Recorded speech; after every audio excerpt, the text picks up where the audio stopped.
పరిశుద్ధ గ్రంథంలో లూకా సువార్త 14వ అధ్యాయము 1వ వచనం నుంచి 6వ వచనం వరకు చదువుకుందాం. విశ్రాంతి దినమున ఆయన భోజనము చేయుటకు పరిసయ్యుల అధికారులలో ఒకని ఇంటిలోనికి వెళ్ళినప్పుడు ఆయన ఏమి చేయునో అని వారాయనను కనిపెట్టుచుండిరి. అప్పుడు జలోదర రోగము గల ఒకడు ఆయన ఎదుట ఉండెను. యేసు విశ్రాంతి దినమున స్వస్థపరచుట న్యాయమా కాదా అని ధర్మశాస్త్రోపదేశకులను పరిసయ్యులను అడగగా వారు ఊరకుండిరి. అప్పుడు ఆయన వానిని చేరదీసి స్వస్థపరిచి పంపివేసి మీలో ఎవని గాడిద అయినను ఎద్దైనను గుంటలో పడిన ఎడల విశ్రాంతి దినమున దానిని పైకి తీయడా అని వారిని అడిగెను. ఈ మాటలకు వారు ఉత్తరము చెప్పలేకపోయిరి. ప్రార్థన చేసుకుందాం. పరిశుద్ధుడైన మా పరలోకపు తండ్రి, మీకు వందనాలు, స్తోత్రాలు. ఈనాటికి మా కొరకు సిద్ధపరిచిన లేఖనాలను నాయనా మా వెనికిడిలో దీవించండి. ఆత్మీయంగా మా ఆత్మీయ జీవితాలను బలపరచండి.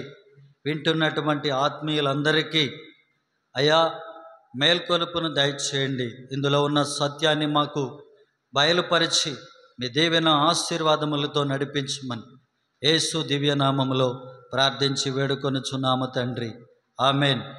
దేవునికి మహిమ కలుగును గాక. ప్రియమైన దేవుని వారలారా, విశ్రాంతి దినమున ఆయన భోజనము చేయుటకు ఒక పరిసయ్యుల అధికారి ఇంటిలోనికి వెళ్ళాడు. విశ్రాంతి దినము అనేది చాలా ప్రాముఖ్యమైనటువంటి దినము. ఆ దినాన్నే వారు భోజనానికి పిలిచారు. అది గమనించండి. అక్కడ ఆ ఇంటిలో జలోదర రోగము గల ఒకడిని ఆయన ఎదుట ఉంచారు.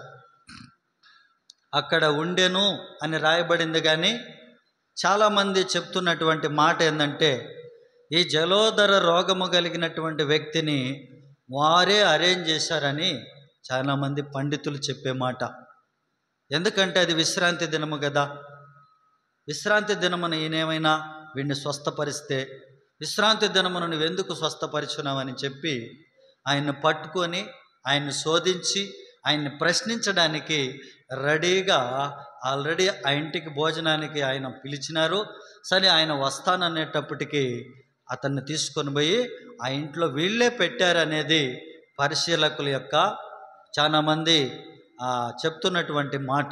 జలోదర రోగము అనేటువంటి ఆ వ్యాధి ఏంటంటే, ఒళ్ళంతా నీరు బాగా లావుగా అయిపోతారు. మనిషి భారంగా అయిపోతుంది. తల నుంచి అరికాల వరకు కొన్ని మంటలు, బరువుగా అయిపోతారు. నడవన కాదు, ఆయాసము, ఒక రకమైనటువంటి ఇరిటేషన్ వచ్చేస్తూ ఉంటుంది. సన్నగా ఉన్నటువంటి వ్యక్తి ఒళ్ళంతా నీరు చేరిపోయి లావుగా అయిపోతాడు. తద్వారా మనిషి నడవలేకుండా, కూర్చోలేకుండా, అతని చెప్పశక్యముగానటువంటి విధముగా మొత్తానికి డ్రాప్సీ అంటారు ఇంగ్లీష్లో. ఆ వ్యాధి పేరు డ్రాప్సీ. ఒళ్ళంతా కూడా వాచిపోతుంది, లావుగా అయిపోతుంది. ముఖము, కాళ్ళు, చేతులు అంతా కూడా. అలాంటి వ్యాధిగ్రస్తున్న ఒక అతన్ని తీసుకొచ్చి ముందుగానే అక్కడ అరేంజ్ చేసి పెట్టారు. ఈయన ఏం చేస్తాడో చూద్దామని. ఈ పరిసయ్యుల అధికారులు ఇంటిలోకి వెళ్ళిన తరువాత వాళ్ళు మొట్టమొదటి వాక్యంలో రాయబడిన మాట చూడండి. చదువమ్మ మళ్ళా 1వ వచనం. విశ్రాంతి దినమున ఆయన భోజనము చేయుటకు పరిసయ్యుల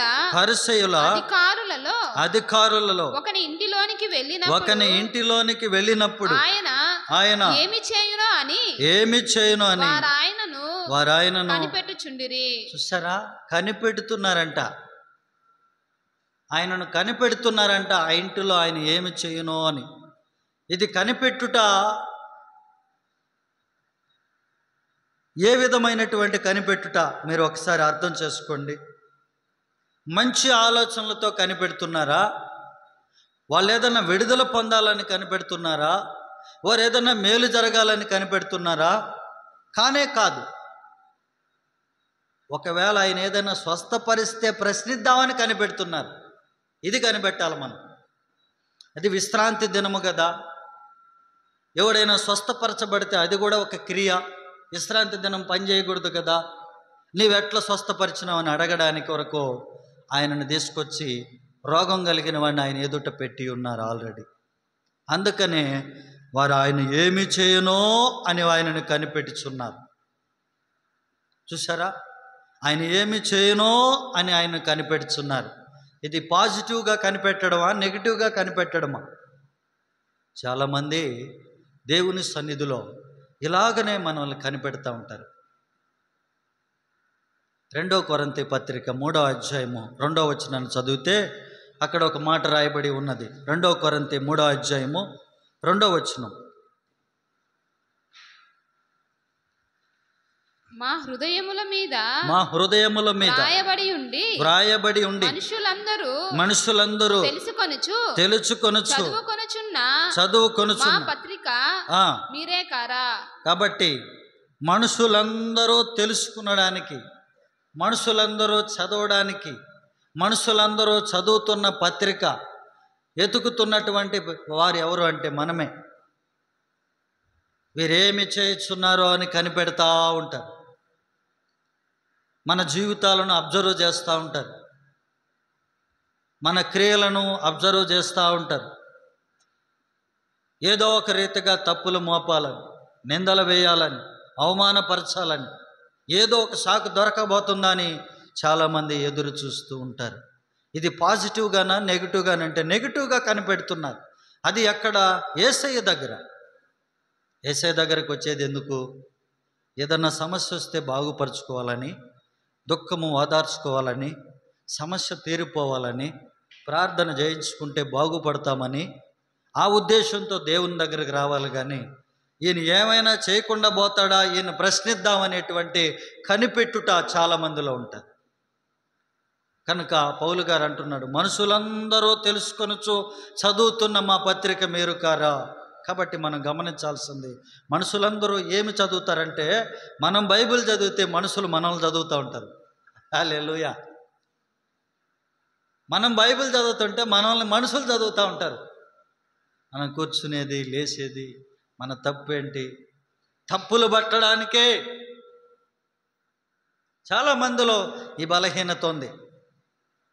అక్కడ పరిసయ్యుల యొక్క ఇంటిలో, అధికారి ఇంటిలో యేసయ్య దగ్గర కనిపెట్టుకొని ఉన్నారు కొంతమంది.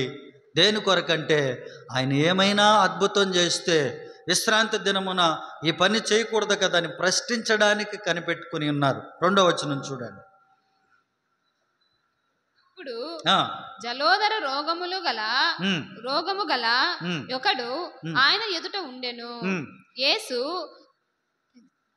చదవండి. విశ్రాంతి దినమున స్వస్థపరచుట న్యాయమా కాదా అని ధర్మశాస్త్రోపదేశకులను పరిసయ్యులను అడగగా వారు ఊరకుండిరి. చూడండి, యేసు విశ్రాంతి దినమున స్వస్థపరచుట న్యాయమా కాదా అని వాళ్ళని అడుగుతున్నాడు. సౌండ్ తగ్గించు, నాయిస్ ఎక్కువ వస్తుంది. యేసు విశ్రాంతి దినమున స్వస్థపరచుట న్యాయమా కాదా అని అడుగుతున్నాడు వాళ్ళని. ఇప్పుడు ఎవరైనా మనల్ని ప్రశ్నిస్తే సమాధానం చెప్పాలా, అంతేనా కాదా? ఎవరైనా ప్రశ్నిస్తే మనం సమాధానం చెప్పాలా. వాళ్ళు ప్రశ్న వేయకముందే యేసయ్య వారికి జవాబుగా కౌంటర్ ఇచ్చేస్తున్నాడు. అరే, విశ్రాంతి దినమున స్వస్థపరచుట న్యాయమా కాదా అని వాళ్ళు అడుగుతున్నాడు. అంటే వారి మదిలో ఏముందంటే, విశ్రాంతి దినమున స్వస్థపరచకూడదు అనేటువంటి ప్రశ్న వాళ్ళు అడగకముందే ఈయన గుర్తించి ఈయన జవాబిచ్చేస్తున్నాడు. ఇప్పుడు మనకు అర్థమైంది ఏంటంటే, యేసయ్య హృదయ అంతరంగములను ఎరిగినవాడు. వాళ్ళు అడగలా, ఎందుకు ప్రభువా నువ్వు స్వస్థపరిచినావు, ఎందుకు ప్రభువా నువ్వు స్వస్థపరచబోతున్నావు, ఎందుకు ప్రభువా నీవు ఆ మనిషిని పిలవమంటున్నావు, దగ్గరికి రమ్మంటున్నావు, స్వస్థపరచాలా, చేయకూడదు కదా అని ఏమి అడగల. వాళ్ళ హృదయములో ఉన్నది ముందే గ్రహించి, అరే విశ్రాంతి దినమున స్వస్థపరచుట న్యాయమా కాదా అని పరిశీలన అడిగాడు. వాళ్ళు ఊరుకున్నారు. ఎందుకు ఊరుకున్నారంటే, మన మనసులో ఏమనుకుంటున్నా దీని ముందే గ్రహించి మనకు సమాధానం చెప్పేసిన తర్వాత ఇంకేం చెప్దామని మౌనం అయిపోయినారు. అయితే ఇక్కడ ఒక మాట మనం గమనించాలా, విశ్రాంతి దినము స్వస్థపరచకూడదని ధర్మశాస్త్రములో తోరాలో ఎక్కడా కూడా లేదండి.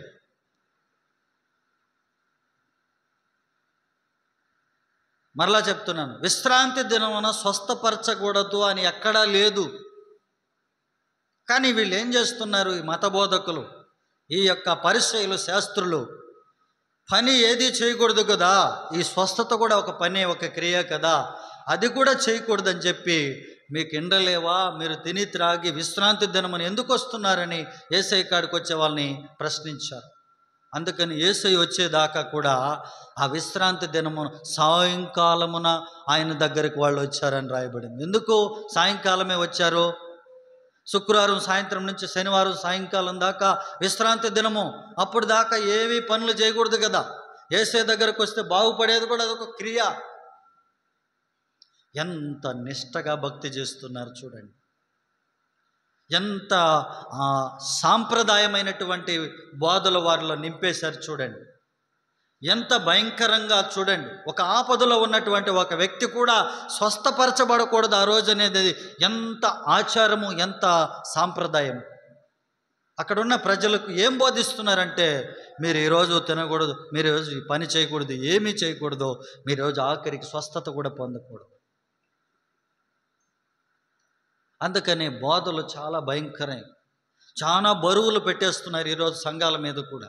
ఈరోజు దేవుని యొక్క బిడ్డల మీద కూడా అనేక మంది చాలా మొయ్యలేని బరువులు పెట్టేస్తున్నారు. అది చేయాలి, ఇది చేయాలి, అది చేయాలి, ఇలాగుండాలి, అలాగుండాలి, అలాగుండాలి. మోయ శక్యము కాని బరువులను మోపేసి జీవితకాలం అంతా కూడా కాడి ఒకటి నెత్తిని పెట్టేసి ఆ కాడిననే బరువును ఎత్తుకొని పరిగెత్తము. విశ్వాసకి స్వతంత్రం లేకుండా పోయింది, స్వేచ్ఛ లేకుండా పోయింది. అది చెయ్యి, ఇది చెయ్యి, లేకుంటే అది లేదు, ఇది లేదు, ఇది లేదు. నా ప్రియమైన వారులారా, అందుకని దేవుని యొక్క గ్రంథాన్ని బాగా చదవాలి. స్టడీ యువర్ సెల్ఫ్ అని చెప్తాడు తిమోతికి పౌలు గారు. స్టడీ యువర్ సెల్ఫ్, నువ్వు చదువు, దాన్ని బాగా ధ్యానం చేయి. పరిశుద్ధ లేఖనాలు నువ్వు ఫస్ట్ చదువు, ధ్యానం చేయి. చాలామంది ఏం చేస్తారంటే చదవరు. మా అయ్యగారు చెప్పారు కరెక్టు, ఆ బ్రదర్ చెప్పారు కరెక్టు, మా అయ్యగారికి తెలియని విషయాలు ఆయనకు తెలుసా, ఆయన వయసు ఎంత, ఈయన వయసు ఎంత, అయ్యగారు ఏం చెప్తే అదే. అందుకని దేవుని వాక్యము చదవాల, ధ్యానం చేయాల. ఇది ఎందుకు రాయబడింది, ఎవరికి రాయబడింది, ఏ కాలంలో రాయబడింది, ఇది మన కాలానికి వర్తిస్తుందా లేదా, ఇక్కడున్న ఆడియన్స్ ఎవరు, అక్కడున్న ప్రజలు ఎవరు, ఈనాటి కాలానికి ఏ వాక్యం రాయబడి ఉంది. 2 సువార్తలు ఉన్నాయి బైబిల్లో, చాలామందికి తెలియదు.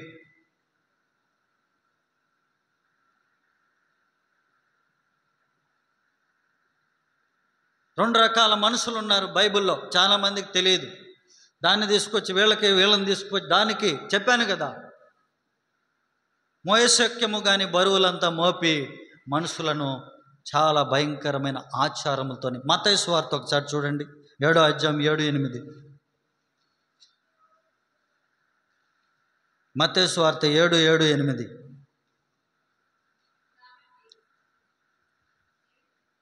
ఆ 7వ వచనం 8వ వచనం.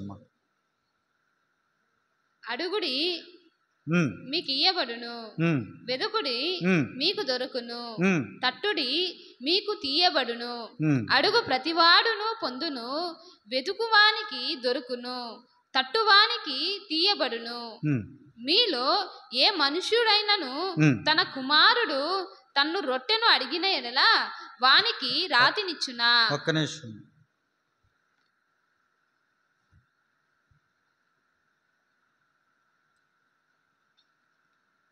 ఇక్కడ ఒక మాట, మనుషులో కల్పించిన పద్ధతులు దైవోపదేశములని బోధించుచు దేవుని ఆజ్ఞను నిరర్ధకము చేయుచున్నారని చెప్పే మాట చూడండి.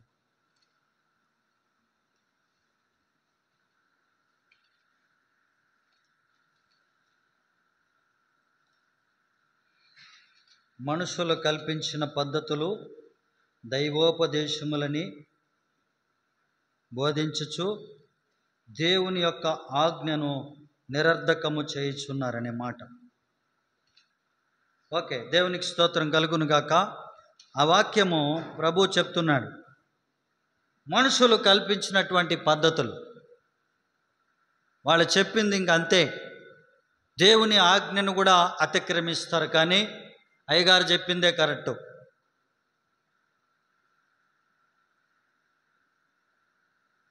మనుషులు నియమించినటువంటి కట్టడ దేవుని ఆజ్ఞను విడిచిపెట్టి ఆఖరికి మనుషులకు ఎంత ప్రాధాన్యత కలుగుతుందో చూడండి సంఘములో.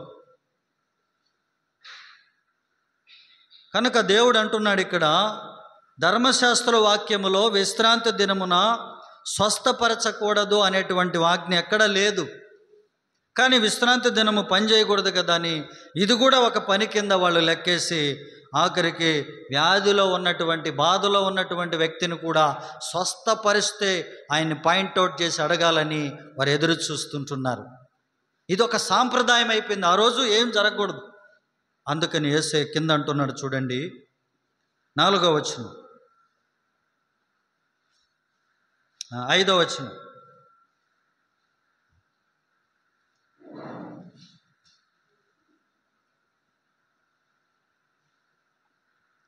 లూకా 14:5. ఎద్దైనను గుంటలో పడిన ఎడల విశ్రాంతి దినమున దానిని పైకి తీయడా అని వారిని అడిగెను. ఈ మాటలకు వారు ఉత్తరము చెప్పలేకపోయిరి. దేవునికి స్తోత్రం. ఫస్ట్ ఏం చేశాడంటే ఆ జలోదర రోగం కలిగిన వాడిని చేరదీసి స్వస్థపరిచి అతన్ని పంపించేసి, నువ్వు వచ్చిన పని అయిపోయిందా, నువ్వు వెళ్ళిపోనైనా, ఇంకేదన్నా ఉంటే వీళ్ళతో నేను మాట్లాడుకుంటానని ప్రభు ఇప్పుడు పరిశీలి యొక్క వారి యొక్క ధర్మశాస్త్రోపదేశకులతో మాట్లాడుతున్నారు, పెద్దలతో మాట్లాడుతున్నాడు. ఇప్పుడు నేను అడుగుతున్నాను మీకు ఒక ప్రశ్న, జవాబు చెప్పండి అన్నట్లుగా. ఏమడిగాడు ఆయన? మీలో ఎవరికైనాను ఒక గాడిదైనను ఎద్దైనను ఉంటే అది విశ్రాంతి దినమున గుంటలో పడితే మీరు దాన్ని పైకి తీస్తారా, తీరా? అది అక్కడనే పడి చచ్చిపోని, అన్నం లేకుండా నీళ్ళు లేకుండా ఏమి లేకుండా ఒకవేళ చచ్చిపోయినా పర్వాలేదు, మీరు తీస్తారా తీరా అని అడిగితే వారు ఆ మాటకి ఏమీ సమాధానం చెప్పలేకపోయినారంట. ఎందుకంటే కొన్ని విషయాలు మన దాకా వస్తే కానీ అర్థం కావు. ఒకరి గురించి మాట్లాడేటప్పుడు సులభంగా మాట్లాడేస్తాం, ఇంకో అవతల వ్యక్తిని గురించి మాట్లాడంటే సులభంగా మాట్లాడేస్తాం. మన దాకా వచ్చేటప్పటికే సమస్య మంది. ఏ రోజైతే ఉంది చేస్తాం. చాలామంది ఇలాంటి విశ్రాంతి దినమున చేసే కార్యక్రమాలు చేస్తూ ఉన్నారు. ఏంటనగా 15 ఏళ్ళు 20 ఏళ్ళు 30 ఏళ్ళు క్రైస్తవ జీవితంలో జీవిస్తూ కూడా చాలామంది ఏం చేస్తున్నారంటే మంగళవారము ఏ పని మేము చేయమండి, మంగళవారం మేము ఇంట్లోకి బాము, బ్రదర్ ఏమనుకోకపోతే మా బంగ్లారం ఖాళీగా ఉంది కదా అని అన్నామనుకోండి, శుక్రవారం పెట్టుకుందాం బ్రదర్, మంగళవారం వద్దు బ్రదర్ శుక్రవారం పెట్టుకుందాం. ఎన్ని ఏండ్లు మళ్ళీ సర్వీసు ప్రభులో?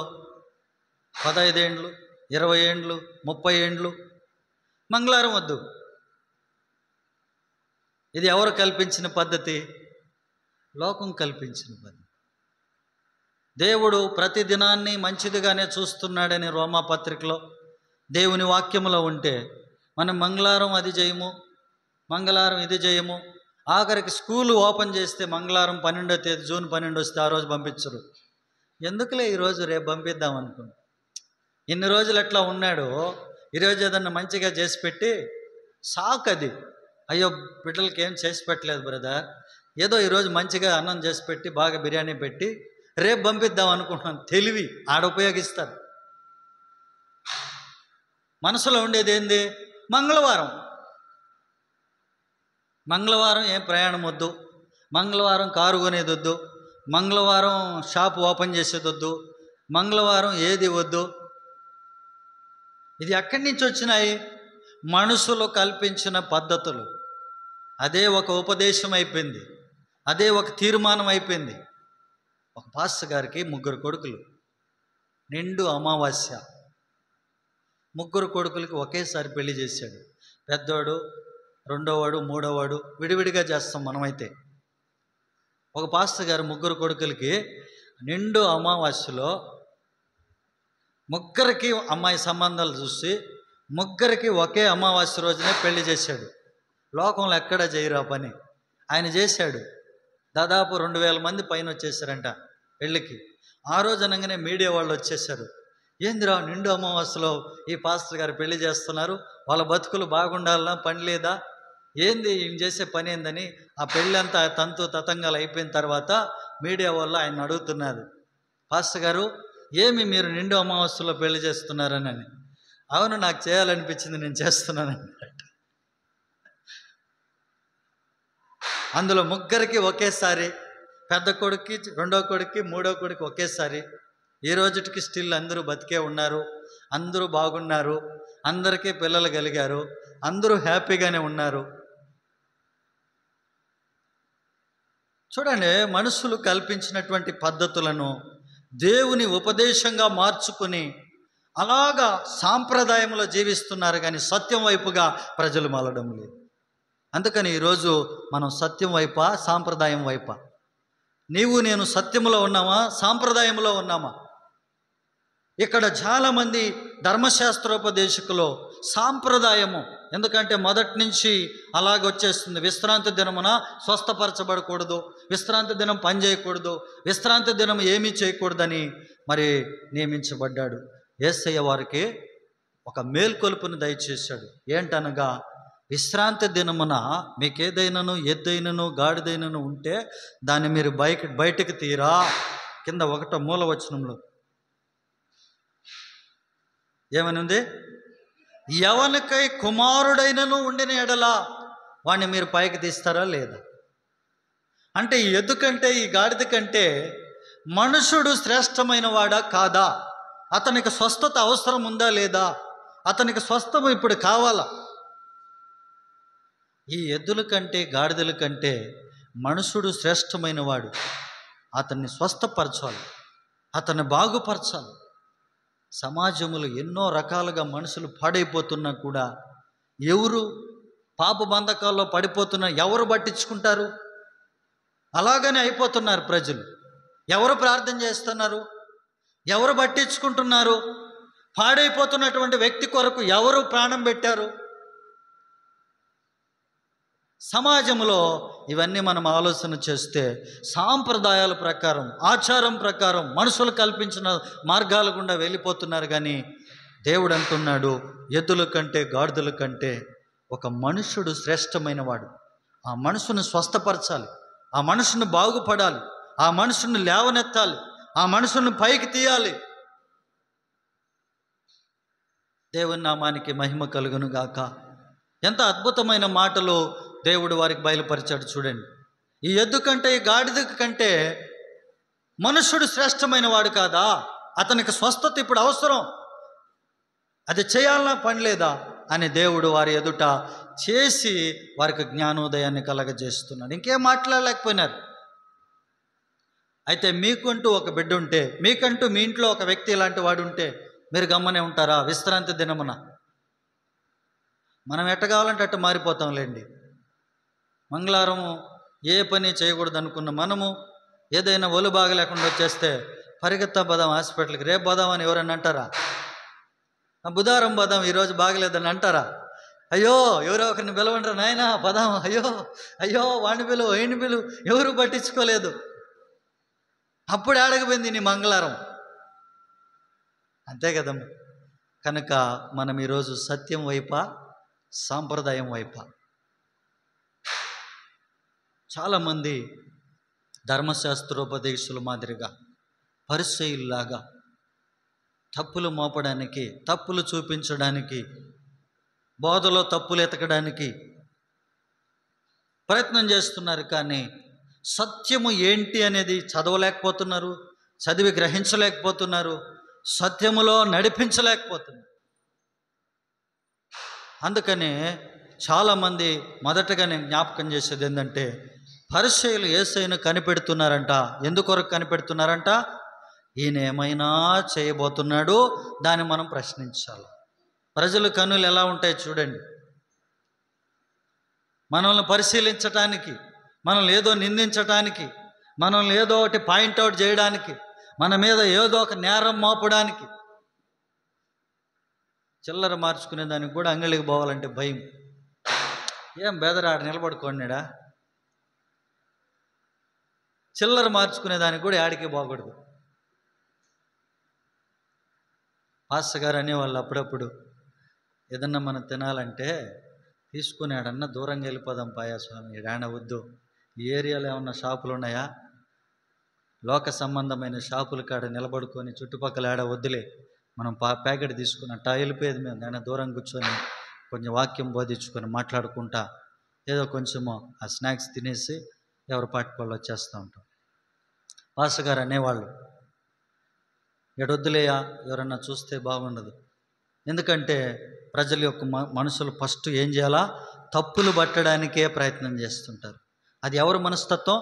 పరిసయ్యులు మనస్తత్వం. దేవుని దగ్గర నువ్వు కనిపెట్టేటప్పుడు, దేవుని సన్నిధిలో కనిపెట్టేటప్పుడు నువ్వు దేని కొరకు కనిపెడుతున్నావు? ఒక వ్యక్తి స్వస్థపరచబడాలని ప్రార్థన చేస్తున్నామా? ఆ వ్యక్తి స్వస్థపరచబడినప్పుడు సంతోషించకూడదా, ఆనందించకూడదా? పరిశీలకు ఆ మనసు ఎక్కడ ఉంది? వాడు బాగుపడితే సంతోషించాలి, కానీ అతన్ని బాగుపరచకూడదని చెప్పి వీళ్ళందరూ మూకుమ్మడిగా మాట్లాడుకుంటున్నారు. తప్పిపోయిన నా గొర్రె పిల్ల దొరికిందని భుజాన్ని వేసుకొని సంతోషిస్తూ వస్తూ, నాతో కూడా మీరు సంతోషించండి అన్నాడు ప్రభు. నిన్ను వలె నీ పొరుగు వారిని ప్రేమించు అన్నాడు ప్రభు. ధర్మశాస్త్రంలో ఉంది కదా, మరి అదెందుకు చేయలేకపోతున్నారని అక్కడ చెప్పకనే వాళ్ళకి చెప్తున్నాడు ప్రభు. ధర్మశాస్త్రంలో ఉంది కదా, నిన్ను వలె నీ పొరుగు వారిని. ఇప్పుడు పొరుగువాడు బాధలో ఉన్నాడు, దుఃఖంలో ఉన్నాడు, రోగంలో ఉన్నాడు, వాడికి స్వస్థత అవసరం. ప్రభువా, నువ్వేమన్నా మళ్ళీ భోజన కార్యక్రమం ఉంటే మళ్ళీ చేద్దాము, ఫస్ట్ వీడిని స్వస్థపరచమండి అనాలి. కానీ ఎక్కడ స్వస్థత జరిగిస్తాడో, ఎక్కడ పట్టుకుందామో, ఎక్కడ పాయింట్అవుట్ చేద్దామో, ఎక్కడ నిలబెడదామో ధర్మశాస్త్రంలో ఇది లేదు కదా. ఉందా? లేదు. వీళ్ళు చదవాల. ధర్మశాస్త్రంలో ఎక్కడా లేదు, ద్వారాల్లో లేదు స్వస్థపరచబడకూడదని, పని చేయకూడదనే ఉంది. ఇది కూడా ఒక పని కింద లెక్క వేసుకుంటున్నారు వాళ్ళు. కనుక నా ప్రియమైనటువంటి దేవుని సంగమా, చాలామందిలాగా పరిసయ్యుల్లాగా ఒక వ్యక్తి స్వస్థత పొందాలని యేసయ్యలాగా మనం అనుకోవాలి. ఒక వ్యక్తి కుటుంబం బాగుపడాలని మనం అనుకోవాలి. దుఃఖములో ఉంటే కొంతమందికి పైశాచిక ఆనందం, బాధపడతా ఉంటే ఆనందం. హల్లెలూయా. రెండవదిగా దేవుడు అంటున్నాడు, ధర్మశాస్త్రోపదేశకులను స్వస్థపరచుట న్యాయమా కాదా అని అడిగాడు. వారు సమాధానం చెప్పలేకపోయినారు. ఎందుకంటే పరిశుద్ధ లేఖనాల్లో స్వస్థపరచబడకూడదని లేదు, స్వస్థపరచబడకూడదని లేదు. స్వస్థత పొందొచ్చు, పని మాత్రమే చేయకూడదు. వాళ్ళు చదవరు, చదవకనే అనేక మంది కల్పించినటువంటి మాటలు ఈరోజు చేయకూడదు, ఇప్పుడు చేయకూడదు, ఇప్పుడు మంచిది కాదు, ఈ టైంలో చేయకూడదు. మొన్న మరి చెర్లోపల్లి దగ్గర ప్రార్థనకి వెళ్ళినప్పుడు అక్కడ ఒక అమ్మాయి గర్భంగా ఉంది, ఒక సిస్టర్. ఆ పెద్ద అంటున్నది, పాస్టర్ గారు అమావాస్య ఏం బా రోజా గ్రహణం, ఈ రాత్రి 11 నుంచి 12 దాకా బయటకే రాకూడదంట. అమ్మాయి ప్రార్థన చేసుకోండి. నవ్వాలా ఏడవాలా? దేవునికి స్తోత్రం.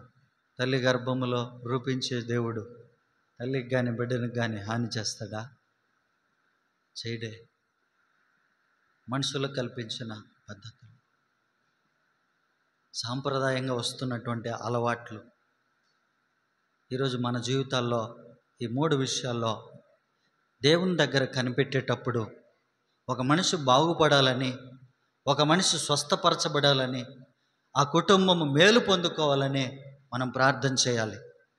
మనం ప్రేరేపించబడిన ఎవరి కొరకైనా ప్రార్థనలో మనసులోకి దేవుడు జ్ఞాపకం చేస్తే వారు బాగుండాలని, వారు బాగుపడాలని ప్రార్థన చేయాలి. అంతేగాని వారు బాగుపడి సాక్ష్యం చెప్తే బాధపడేటువంటి స్థితిలో మనం ఉండకూడదు. హల్లెలూయా. నెంబర్ 2, ధర్మశాస్త్ర గ్రంథాన్ని, దేవుడు మనకు అనుగ్రహించినటువంటి వాక్యాన్ని మనం ధ్యానం చేయాలి.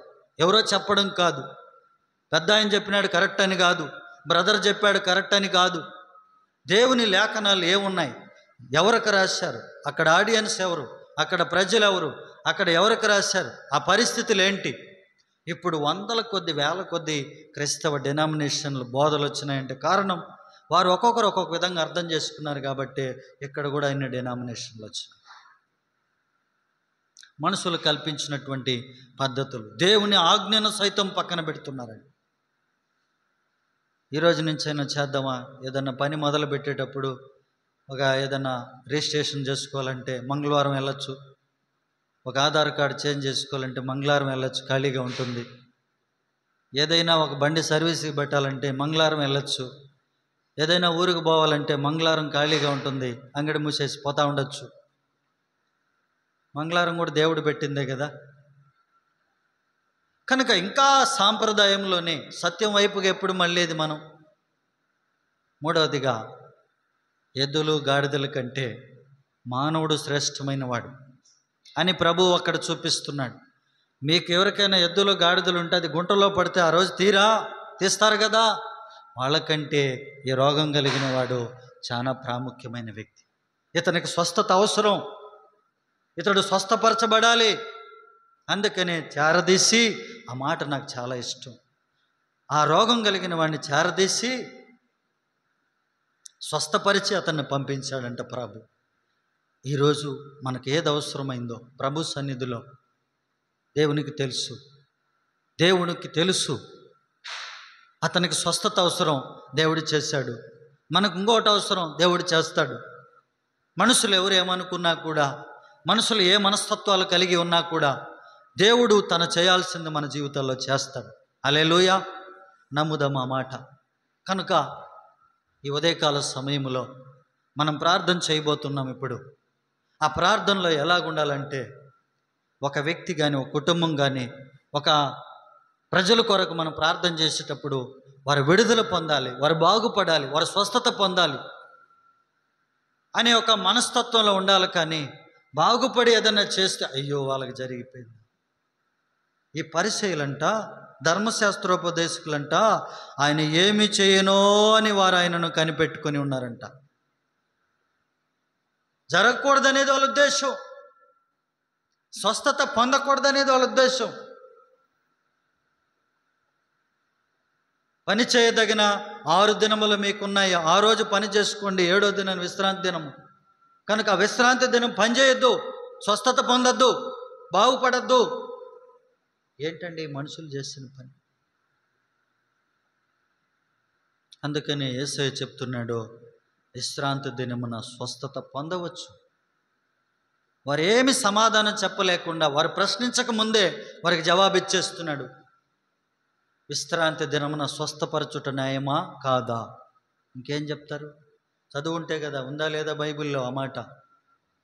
చాలాసార్లు నేను కొంతమందితో మాట్లాడుతున్నప్పుడు ఈ వాక్యాన్ని పరిశీలించి, కొంతమంది పాస్టర్లతో పరిశీలించి సత్యాన్ని నేర్చుకొని ప్రజలతో మాట్లాడుతున్నప్పుడు వారు అంటారు, కృప ద్వారా విశ్వాసము ద్వారా రక్షణ అని ఒకరోజు మాట్లాడుతూ వస్తే కొంతమంది అన్నారు, అంటే ఏదైనా చేయొచ్చునా? కృప ఉంది కదా అని ఏదైనా చేయొచ్చునా? పాపాన్ని ఇష్టానుసారంగా జీవించవచ్చునా? అన్యుల కంటే ఘోరంగా బ్రతకచ్చునా? తినొచ్చునా? త్రాగచ్చునా? తందనాలు ఆడొచ్చునా? ఆడకూడదే, బైబిల్ అలా చెప్పలేదే. కొంతమంది సేవకులు ఏమన్నారంటే, అయ్యా నేను కృప ఉంది కదా, నా ఇష్టంగా నేను బతుకుతా, దేవుడు కరుణించేస్తాడు కదా, క్షమించేస్తాడు కదా, నా ఇష్టంగా బ్రతుకుతా, ఎంజాయ్ చేస్తా, లోకములో జాలీగా బ్రతుకుతా అని మాట్లాడుతూ హేళనగా మాట్లాడినాను. నేనన్నాను, పరిశుద్ధ గ్రంథంలో కృప ఉందని ఎవరు తప్పుడుగా తిరగమన్నారు? యేసయ్య కృప సత్య సంపూర్ణుడిగా వచ్చాడు.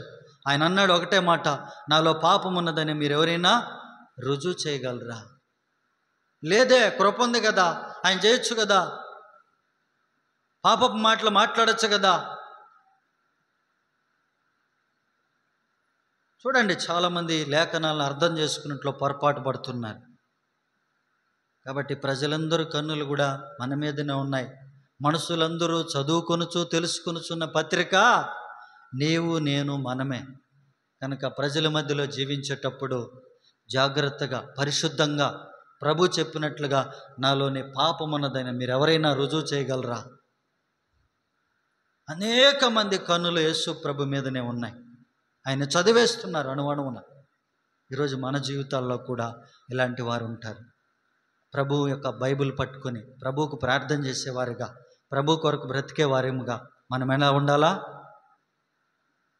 పాపరహితులుగా, ప్రభువుకి ఇష్టమైన వారుగా జీవించేవారిగా మనం ఉండాలి. కనుక ఆ యొక్క పరిసయ్యుల యొక్క అధికారి ఇంట్లో కొంతమంది కనిపెట్టుకున్నట్లుగా స్వస్థపరచబడకూడదు అనేది మన మనస్తత్వంగా ఉండకూడదు. స్వస్థపరచబడితే ఏదైనా దొరికితే పట్టుకుందామని పాయింట్అవుట్ చేయడానికి రెడీగా ఉన్నటువంటి ప్రజల వలె కాకుండా మనము ఆ వ్యక్తో, ఆ మనిషో, ఆ కుటుంబమో, ఆ యొక్క పట్టణమో బాగుపడాలా, ప్రభువులోకి, రక్షణలోకి రావాలా. అందుకని గుంటలో పడిపోయినాడు ఆ చూసి ఆనందిస్తూనే ఉన్నాడు. పాపంలో పడిపోయినాడు చూసి లోకం ఆనందిస్తూనే ఉంది. లోకంలో పడిపోయిన వాడిని చూసి లోకం ఆనందిస్తూనే ఉంది. లేవనెత్తువాడు ఎవడు? ప్రార్థన చేసేవాడు ఎవడు? కన్నీరు విడిచేవాడు ఎవడు? 1 గంట ప్రార్థన చేసేవాళ్ళు ఎవడు? దేవుని బిడ్డలే, దేవుని సంఘమే. ఎలాగబోతుందంటే మనుషులు కల్పించిన పద్ధతిలో దేవుని ఆజ్ఞలుగా మారిపోయినాయి. సత్యము మరుగైపోతున్నది. ఈరోజు నీవు నేను సత్యం వైపా, సాంప్రదాయం వైపా ఆలోచన చేయండి. కనుక నా ప్రియ దేవుని ప్రజలారా, మన యొక్క మనస్తత్వాలు పరిచయుల్లాగా, శాస్త్రుల్లాగా కాకుండా, ధర్మశాస్త్రోపదేశకుల్లాగా కాకుండా ఒక వ్యక్తి బాగుపడాలని మనం ప్రార్థన చేద్దాం. ఒక కుటుంబం బాగుపడాలని మనం ప్రార్థన చేద్దాం. ఎద్దుల కంటే, గాడిదల కంటే మనుషులు శ్రేష్టమైన వారు. వారు పాడైపోతుంటుండగా సమాజము ఆనందిస్తుంటున్నది. మనకైతే దేవుడిచ్చిన కృపను బట్టి కొద్దిసేపు ప్రార్థన చేయగలిగిన కృప దేవుడు మనకిచ్చాడు. అట్టి మనసును కూడా దేవుడు మనకిచ్చాడు. చెప్పాలంటే ఎవరు చేస్తున్నారు? మనమే చేయాలి కూడా. కనుక నీవు నేను పరిశుద్ధులాగా బ్రతికితే దేవునికి ఇష్టము కాదు. పాయింట్అవుట్ చేసి ప్రభువుని ప్రశ్నించి ప్రభువుని యొక్క సన్నిధిలో ప్రజలను ఉద్దేశించే ఆలోచనలు ఎలా ఉంటున్నాయి మనల్ని మనం పరీక్షించుకుందాం. మనుషులు బాగుపడాలా? ఒకవేళ తప్పే కనబడింది అనుకో, తప్పుని మన్నించి తప్పు నుంచి బయటపడే మార్గాన్ని ప్రార్థన మనం చేయాలి. కానీ వాళ్ళ తప్పు, వాళ్ళది తప్పు, వీళ్ళది తప్పు, వీళ్ళది తప్పు, వాడిది పాపం, వాళ్ళది పాపం, వీళ్ళది పాపం, ఆమె ఇట్ట, ఈయనట్ట, వాళ్ళట్ట, ఇదే పనిలో మనం ఉంటే ఇది పరిసయ్యుల యొక్క ఆనందం. మనం ఏం చేయాలా? వాళ్ళు విడుదల పొందడానికి ప్రార్థన చేయాలా. చేతనైతే బుద్ధి చెప్పాలా. ఒంటరిగా ఉన్నప్పుడు పోయి దర్శించి చెప్పాలా. వారి కొరకు మనం ప్రార్థన చేయాలా. అది ఆత్మీయుడైనటువంటి ఒక పని. మీరు రాకముందు నేను 10 గంటలకు వచ్చి కూర్చొని కన్నీటితో ప్రార్థన చేస్తున్నా. 9 గంటలకు వచ్చేసి నేను కన్నీటితో ప్రార్థన చేసి దేవుని సముఖంలో మీరు వచ్చే లోపల ఇక్కడ నిలబడుతున్నా. ఎందుకంటే ప్రభు మనకిచ్చిన మనస్సును బట్టి మనం ఆ రోజు ఎవరి కొరకు ప్రేరేపిస్తే వారి కొరకు మనం ప్రార్థన చేయాలి. కనుక మన మనస్తత్వాలు ఎలా ఉన్నాయి? పరిసయ్యులు, శాస్త్రుల్లాగా మరి స్వస్థపరచబడకూడదు, బాగుపడకూడదు అనేటువంటి లోక మనస్తత్వం మనకొద్దు. పరిసయ్యుల మనస్తత్వం మనకొద్దు. పడిపోయినటువంటి వ్యక్తి పడిపోయినట్టుని చూస్తూ ఆనందిస్తున్నారు, కానీ చేయించు లేపేవాడు లేడు. అందుకని యేసయ్య అన్నాడు, ఒక గాడిద, ఒక ఎద్దు ఏదైనా మీది ఉంటే అది గుంటలో పడిపోతే విశ్రాంతి దినమని చూస్తూ ఉంటారా? లేవనెత్తుతారంటే ఏం సమాధానం లేదు. అంటే వాటికంటే ఈ మనుష్యుడు శ్రేష్టమైన వాడు కదా, ఇతన్ని రక్షించద్దా, ఇతను స్వస్థపరచద్దా, ఇతన్ని బాగుపరచద్దా, ఇతన్ని మేలు చేయద్దా, మీరు ఆటంకపరుస్తున్నారే అని ముందుగానే వాళ్ళని హెచ్చరిస్తూ వచ్చాడు. నా ప్రియమైన వారులారా, యేసయ్య లాంటి మనసు మనం కలిగి ఉందాం. లేఖనాలను పరిశోధిద్దాం, లేఖనాలను చదువుదాం, లేఖనాలను ధ్యానం చేద్దాం. సత్యం ఎలా ఉంటే అలాగ నడుద్దాం. పరిసయ్యులు పట్టుకొని ఊగలాడినట్లుగా అది మంచిది కాదు, ఇది మంచిది కాదు, ఈ రోజు చేయకూడదు, ఆ రోజు చేయకూడదు, ఇలాంటి సాంప్రదాయము ఇంకా మన ఇంట్లో కొనసాగుతుంటే ఈరోజే మార్చుకుందాం. చెప్పాను కదా, ఒక పాస్టర్ గారు పెళ్ళే చేశాడు ఏకంగా ముగ్గురికి ఒకేసారి. ఏం చెడిపోలేదు వాళ్ళు, ఈ రోజుకి కూడా బాగానే ఉన్నారు. పోయిన సంవత్సరమే మాట్లాడిన ఆయనతో పిలుచుకొని వద్దామని 2 రోజులు మీటింగ్కి.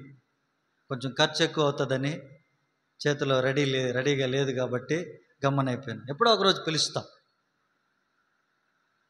హల్లెలూయా. కనుక ఈ వాక్యం నిమిత్తం మనం ప్రార్థన చేసుకుందాం. విశ్రాంతి దినము అది చేయకూడదు, ఇది చేయకూడదని పరిసయ్యులు యేసు ప్రభువుని పాయింట్అవుట్ చేయడానికి కూర్చున్నారు.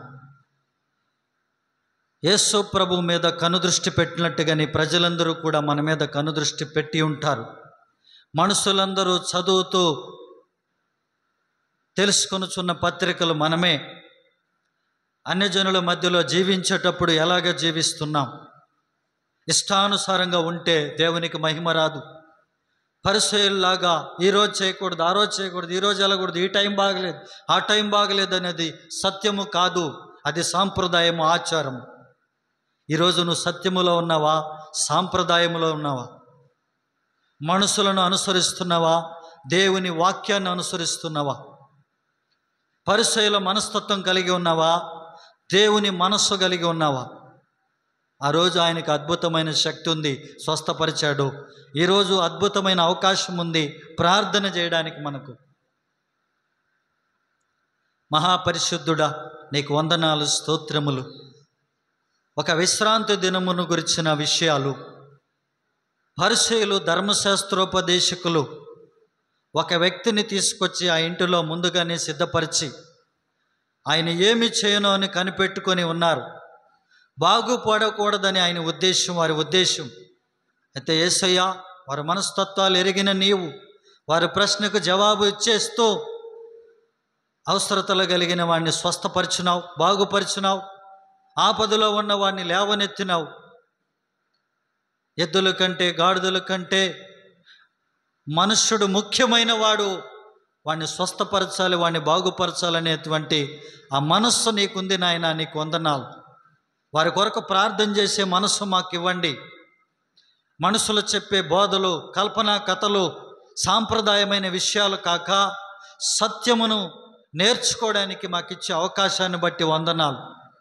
సత్యములో నడిపించండి, సాంప్రదాయంలో కాకుండా. ఈ మాటలు విన్న నీ బిడ్డలందరూ మా అందరి జీవితాల్లో సత్యమునకు లోబడి సత్యంలో నడవడానికి సహాయం చేయండి. అనేక మంది మనుషులు కల్పించిన పద్ధతులు దైవోపదేశములుగా అంగీకరించి దేవుని ఆజ్ఞను నిరర్ధకము చేస్తున్నారని, వదిలిపెడుతున్నారని వాక్యములో రాయబడినట్లుగా కాకుండా నీ వాక్యానికి చోటించి వాక్య ప్రకారం నడిపించమని ప్రార్థన చేస్తున్నా. మనుషులందరూ కూడా పరిసయ్యుల్లాగా మమ్మల్ని చదువుతూ ఉంటారు, చూస్తూ ఉంటారు. వారి మధ్యలో కృప పొందినామని ఇష్టానుసారంగా బ్రతకకుండా నీకు ఇష్టమైన వారిగా, ఏలెత్తి చూపని విధముగా బ్రతకగలిగే కృపను మాకు దయచేయండి. వచ్చిన ప్రతి బిడ్డను, ప్రతి కుటుంబాన్ని మీరు దీవించండి, సత్యములో స్థిరపరచండి నాయన. ప్రతి అవసరతల అక్కర్లు తీర్చండి. ఇదిగో జలోదర రోగం పట్టిన వాడిని మీరు స్వస్థపరిచినట్లుగా ఏ ఇంటిలో స్వస్థత అవసరమో స్వస్థపరచండి. ఏ వ్యక్తి దుఃఖములో ఉన్నాడో ఆ దుఃఖాన్ని తొలగించండి. ఏ కుటుంబానికి సమాధానం అవసరమో సమాధానము దయచేయండి. లోకపు కాడి ఎవరి మీద ఉన్నదో దాన్ని విరగగొట్టండి నాయన. నీ సమాధానం ప్రజల మీద ఉండునుగాక. Thank you Jesus. ఈ మాటలు మా వినికిడిలో మీరు దీవించినందుకు వందనాలు, స్తోత్రాలు, కృతజ్ఞతలు చెల్లిస్తూ యేసు నామములో ప్రార్థించి వేడుకొనుచున్నాము తండ్రి. ఆమెన్.